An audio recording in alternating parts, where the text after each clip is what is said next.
పాతికేళ్ల క్రితం అంటూ ఐకానిక్ నెంబర్ని జక్కన్న మెన్షన్ చేయడానికి ఇంకెంతో కాలం లేదు.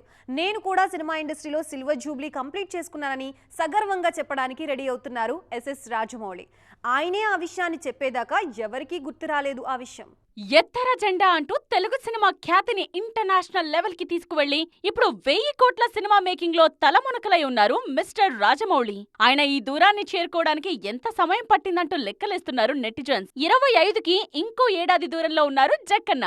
శేఖర్ కమల ఇండస్ట్రీలో నాకన్నా జూనియర్ అనుకున్నా, కానీ ఏడాది సీనియర్ అని ఇంతకు ముందే తెలిసిందన్నారు రాజమౌళి. రీసెంట్ గా 25 ఏళ్ల పండుగ చేసుకున్నారు శేఖర్ కమల. దీన్ని బట్టి అతి త్వరలో సిల్వర్ జూబ్లీ సెలబ్రేషన్స్ కి రెడీ అవుతున్నారు రాజమౌళి. తాను నమ్మిందే తీస్తారు శేఖర్ కమ్ముల. నేను నా సిద్ధాంతాలకు వ్యతిరేకంగా సినిమాలు తీస్తుంటాను అంటూ జక్కన్న చెప్పిన మాటలు కూడా వైరల్ అవుతున్నాయి. ఫక్తు కమర్షియల్ సినిమాలు తీసే జక్కన్న మనసులో ఉన్న సిద్ధాంతాలు ఎలాంటివో తెలుసుకోవాలని ఉందంటున్నారు నెటిజన్స్. ప్రస్తుతం మహేష్ మూవీతో బిజీగా ఉన్నారు రాజమౌళి.